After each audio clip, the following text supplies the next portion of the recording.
Hello there. Welcome to Just the Discs. We talk about Blu-rays here. My name's Brian. And, these are my glasses. I have had them for a little while, but I tend to forget to wear them. But I thought for this video it might help so that I can read a little better what I'm doing. So, but I can also take them off very dramatically if I need to. I don't know if that's going to come up in this video. Nonetheless, today we are talking about Indicator, Powerhouse Films in the UK. One of my favorite labels, as you know, and they have become a real great place to go for noir. They have done now, I believe, 5 sets of Columbia Noir box sets. The most recent one I talked about here on the channel was dealing with Humphrey Bogart and several noir and noir adjacent films that he was involved in.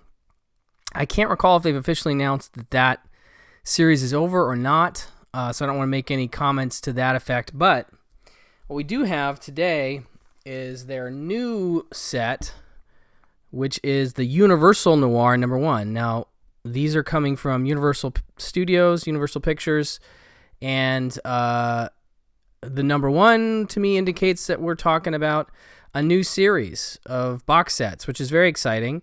I will say that I believe most of these, if not all of these, have gotten a release in the US via Kino Lorber, but of course the difference is in the features, and Indicator always does a wonderful job with their features, so you're going to get different features here. This is Region B locked. I think all the films across the board are Region B locked. But like I said, if you want to get them in the States, I believe all of them are available from Kino. There maybe there's one in here that's not, but I'm pretty sure all of them are. Anyway, so this is the box. Very lovely set. Very nice in terms of the construction and the feel. This is just like the Columbia Noir boxes, if you've ever held those or had those on your shelves. That's exactly what we're dealing with here. Really, really solid box set. Take off that belly band, and let's talk about the movies that you're getting. But again, just to show you the thickness of the construction of the box, very sturdy, really nicely put together box. I really love that. Actually, I also love the rounded edges too. Anyway, okay, so I'm gonna go in my own weird order here. We're gonna start with one called Naked Alibi, and this one's from 1954. And this film stars Sterling Hayden, who I'm a big fan of. Also Gloria Graham and Gene Barry. And it's got a neat supporting cast. Chuck Connors plays one of the cops that Mr. Hayden is working with. I see there's somebody called Don Haggerty. For a second I thought that was Dan Haggerty, so I thought that Grizzly Adams was in this movie. But anyway, it's nice to see Chuck Connors in a decent-sized supporting role. A very interesting movie in that you have the opening of the movie is Gene Barry's character being questioned by the cops, and they pulled him in for a drunken disorderly, but he ends up kind of getting into it with one of the cops, and that cop, I swear, is played by one of the grandparents. I've talked about this recently, I think, or will. One of the grandparents from 16 Candles. There was this movie. Actually, I still have it here. The Unguarded Moment, which I think I might be talking about in a future video, but that has one of the grandparents from 16 Candles, and this has the other one as one of the cops, and I always notice those two. For some reason, I guess those faces are just burned out in my memory, and I see them looking much younger, but I still recognize their voices and the way they look. And anyway, I just think it's funny that the granddads from 16 Candles have a prominence in film noir. Anyway, so opens with Gene Barry being questioned. He gets into it with one of the cops, the grandpa actually from 16 Candles, and takes a poke at him and basically threatens his life, kind of. And then Sterling Hayden, who's sort of the chief cop, he's like head of his department, whatever, and chief inspector maybe or something. He witnesses that, and they let the guy go, and he comes out and apologizes. Gene Barry does. But later that night, this cop ends up dead. And it's like 3 blocks from where Gene Barry lives and works. He has a bakery, weirdly.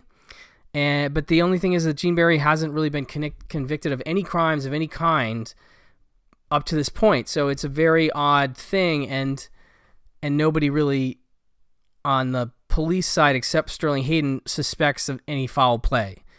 And he really thinks he did. So they haul him in, and Sterling Hayden starts laying it on real thick about, you killed him and you killed him. And he's like, I don't know what you're talking about. I didn't do it. They're like, they have a German Mauser that they found. He's like, I don't even know what that is. I don't know what you're talking about. And so then it becomes a question of like, is Hayden crazy?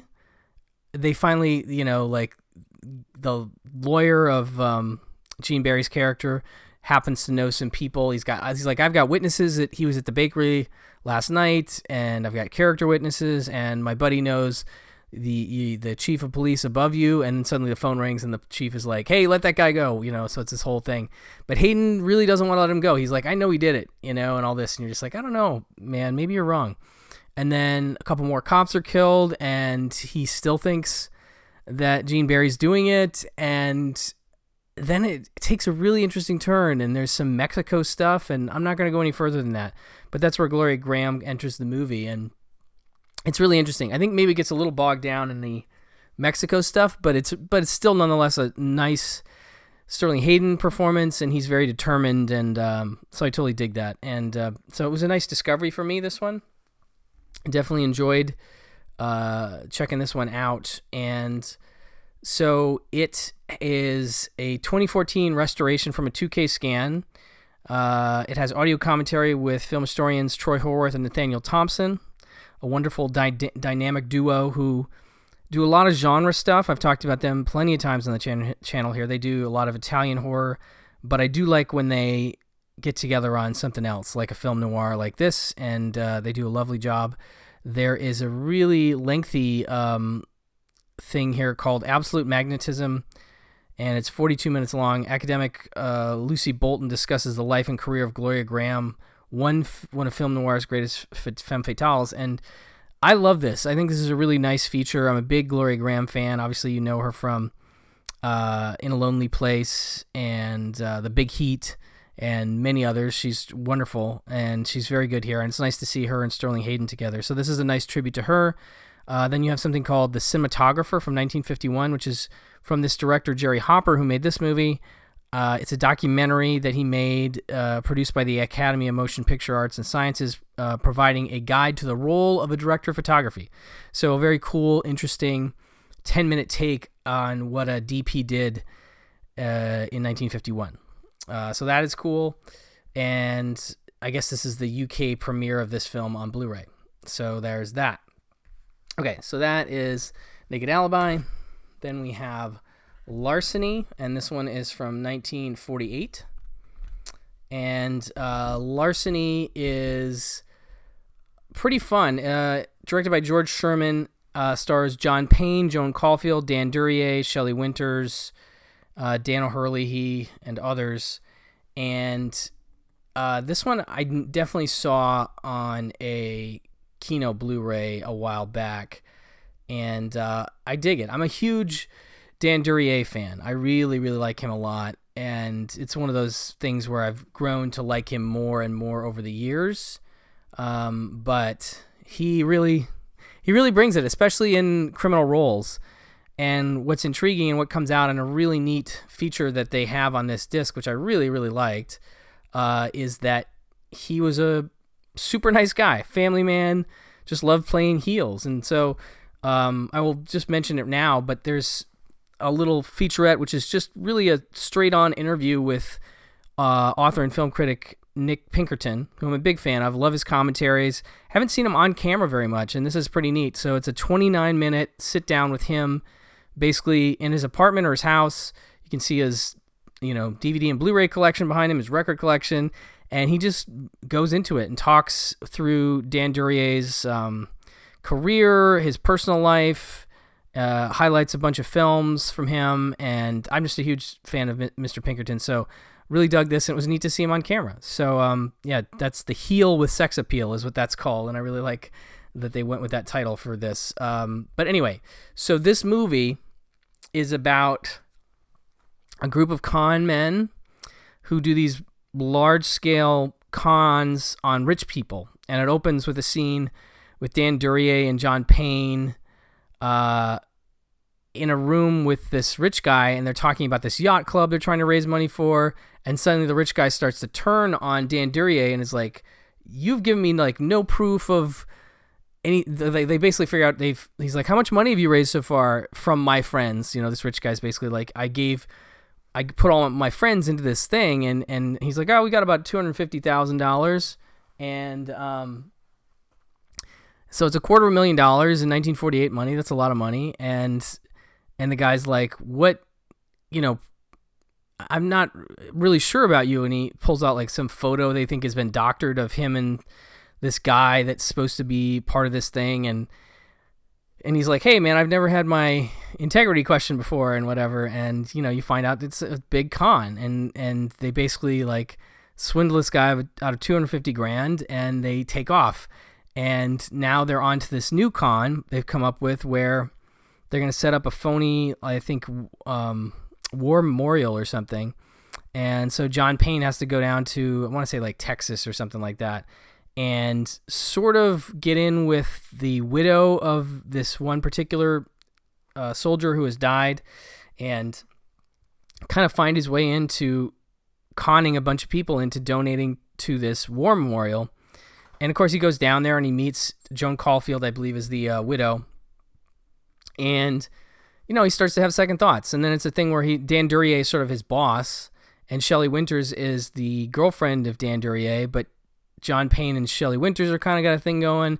So you got a lot of tension here. You got a tension between Duryea and John Payne over Shelley Winters, and then tension between Duryea and John Payne over the con itself, which he's now again having second thoughts about. And it's just really solid stuff again. And I dig John Payne in film noirs. He did a lot of great stuff with Phil Carlson.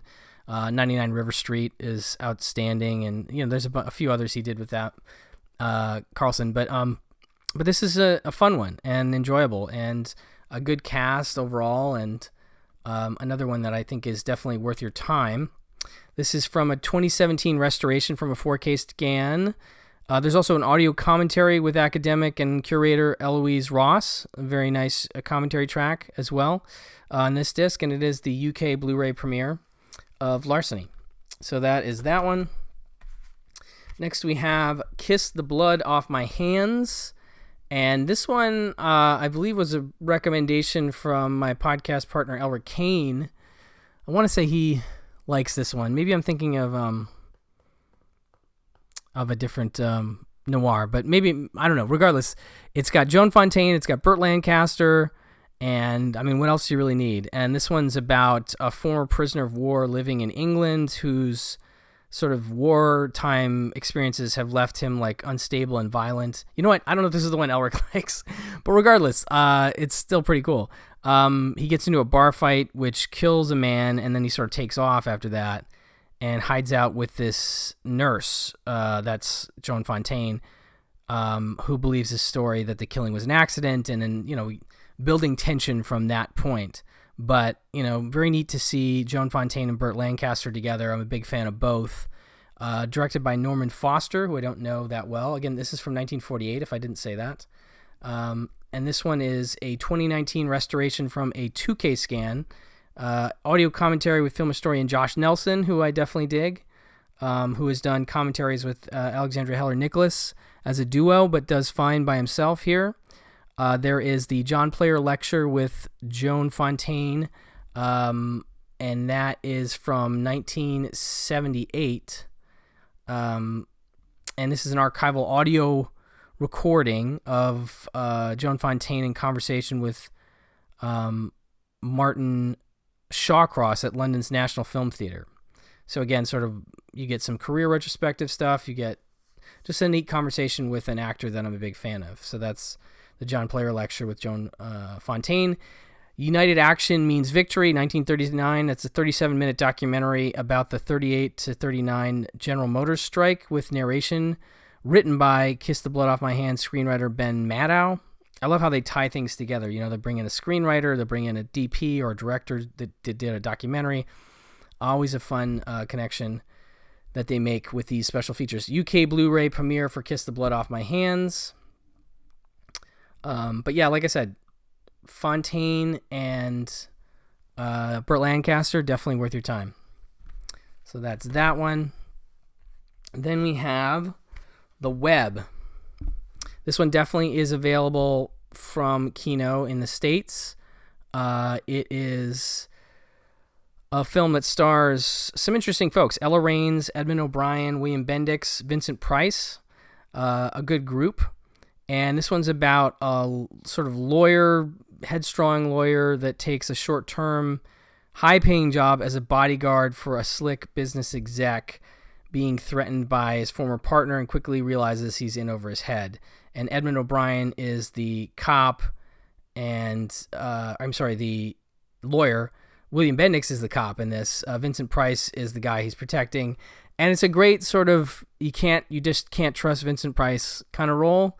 I'm always a fan of those. I always enjoy him in those, charming, suave, often rich guy performances where you're just like, yeah, I don't know about you, dude. I'm not sure that you're fully, worth my trust. And it's definitely one of those things where he's not telling him a lot of stuff. And, there's lots of twists and turns in this one, and I enjoyed it.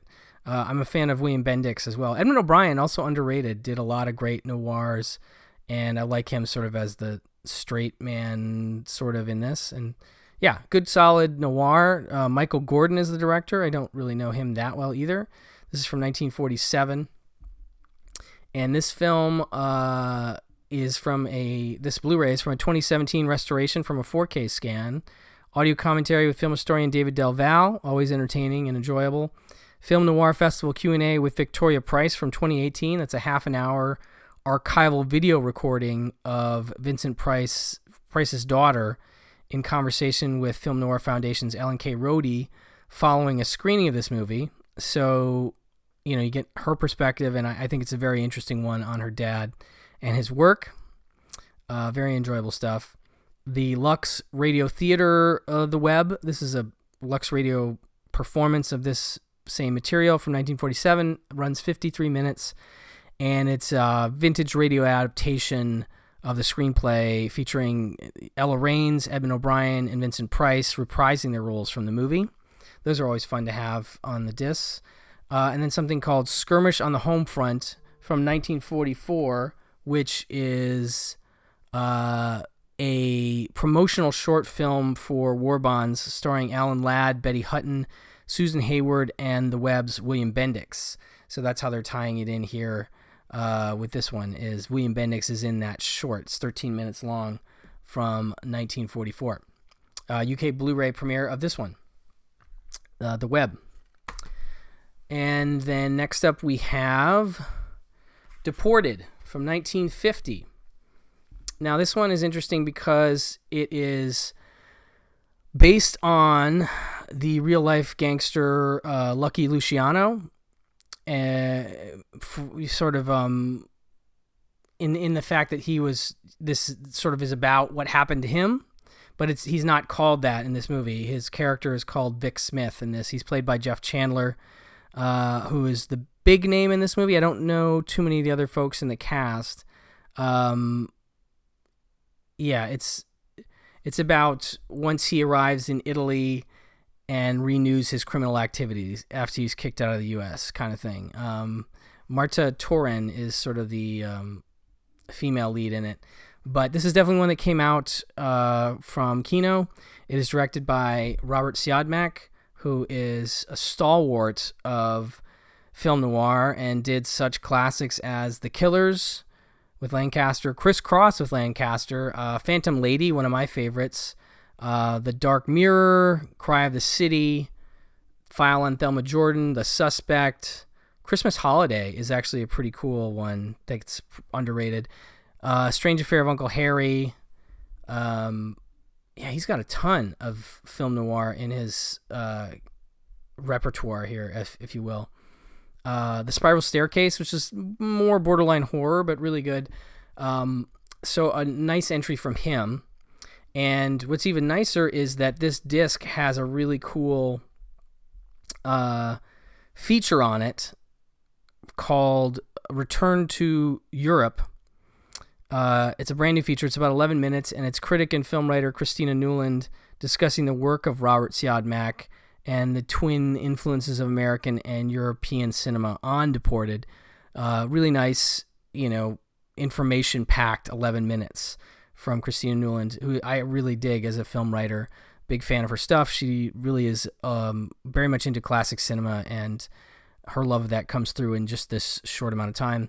Audio commentary with filmmaker and film historian Daniel Creamer, and then something called A Salute to France, 1944, 36-minute promotional film by the Office of War Information on the wartime alliances of the French, British, and American nations, co-directed by Garson Kanin, who was, of course, married to Ruth Gordon, and Jean Renoir, and starring Burgess Meredith, Philip Bourneuf, and Deported's Claude Dauphin. So that's how they're tying that in there, and that's an interesting promotional war film to bring into this release of Deported from 1940. Did I say 40? 50. Sorry, 1950. And then last but not least, we have a movie called Abandoned. And this one stars Dennis O'Keefe, Gal Storm, Jeff Chandler again, Meg Randall, Raymond Burr, Jeanette Nolan, who I always remember from Cloak and Dagger. She's the one of the old couple. I won't say anything more than that, just in case there's somebody out here who hasn't seen Cloak and Dagger. But she's very good in it, and it's always interesting to see her very young, because I've only seen her and gotten used to her as an older actor in that role.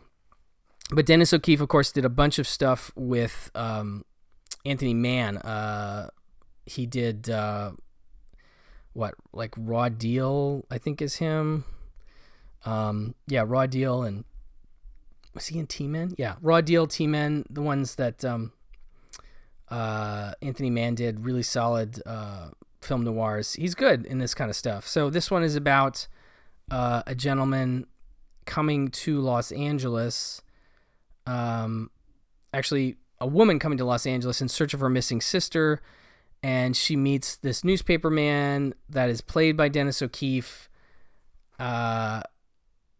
investigating on her behalf. He sort of discovers that the sister's dead, a supposed suicide. The whole thing seems like kind of off to this reporter, and he kind of digs in and tries to find out what's happening, and things get twisted, and there's black market stuff happening. I don't want to get too far into the plots of it, because it's kind of interesting to see it play out. It's kind of a weird one in terms of the black market stuff that's happening in this movie. I won't go directly into it, but definitely haven't seen a lot of this particular black market angle, what they're dealing with in this movie. But very intriguing stuff. 1949, directed by Joseph M. Newman, who is a director, has done some other noirs. 7-Eleven Ocean Drive was part of one of the Columbia noir sets, I think. He did a really fun movie called Death in Small Doses, which is like a truck driver movie from 1957. Also with Chuck Connors, by the way, and Peter Graves undercover trying to crack this narcotics thing. Anyway, that's really solid stuff. Big fan of that. He did This Island Earth. If you're not aware of that one, that's a big Mystery Science Theater movie. And a ton of others, like A Journeyman, just really did a whole lot of movies, many of which I don't think are quite as well known. But so that's Abandoned, the last of the 6 films included in this set. And then we have a really wonderful book. And I never want to make the mistake of calling these booklets, because that is not a booklet. This is a full-on book, and it's matte finish, beautiful pictures and essays, and it is just a lovely book. And that's one of the reasons to get these sets is you get these wonderful books. And this one includes, it's 120 pages. It's got new essays by Iris Vasey, Jill Blake, somebody I'm very familiar with and a big fan of Jill Blake's, Karen Burroughs Hansberry, Sabina Stent, also I'm a big fan, Sergio Angelini, and Walter Chaw. Walter Chaw, great film writer, just put out a book on Walter Hill. If you haven't checked that out, definitely do that. Very cool that he's involved in this as well. Extensive archival articles and interviews, new writings on various short films and film credits. And this is a box set limited to 6,000 numbered units in the UK. Again, all Region B locked. But I love these sets, and I can't recommend them enough. I just want to say that Indicator is continuing to do some really cool stuff. They put out, in terms of upcoming stuff, they have, I'm just going to plug Magic, Myth, and Mutilation, the micro-budget cinema of Michael Murphy from 1967 to 2015. Very excited about this box set. I don't know too much about this filmmaker, but it's one of those things where you're like, what is this? I'm all in, kind of, So that is coming. I think it's been pushed back now to January 30th. I think it was supposed to come out this year, but now it's not. And their little description is containing the complete surviving works of Britain's great unheralded DIY auteur. This definitive, individually numbered 10-disc Blu-ray set collects an astonishing half-century of creative output. For the first time ever, these 26 films are presented newly restored and remastered using original film and tape materials in the Murphy archive, and are accompanied by a wealth of bonus materials and a 120-page book. So I don't know this filmmaker at all, but they're including 26 of his films. And that is really exciting stuff. So I can't wait for that one. That's just one of the things they have coming. They also have their own version of The Big Gun Down coming with Lee Van Cleef. They have a Santo box set. Vinegar Syndrome just recently put out their own version of they have a Santo film in their collection now as part of the VSA line. But this is Enter Santo, The First Adventures of the Silver Masked Man. It includes Santo versus Evil Brain and Santo versus Infernal Men. And that is dated to come out also January 30th, as is The Big Gun Down. And they're also doing a version of They Might Be Giants, which I have from Kino, but it's the wonderful movie with George C. Scott and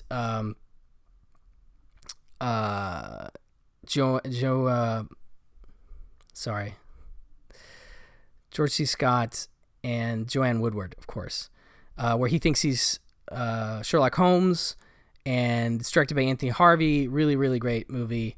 And they are including the theatrical cut, which I think was the one you got on the Kino Blu-ray, and then the UK theatrical cut, and an extended TV version that runs about 7 or 8 minutes longer than even the US cut. So 3 cuts of the film.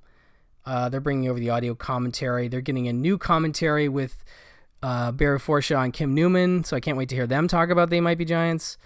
And the promotional documentary. Also, Kim Newman on Sherlock Holmes. So that's really exciting. Anyway, go over to powerhousefilms.co.uk to check out what Indicator has in the works for the coming months.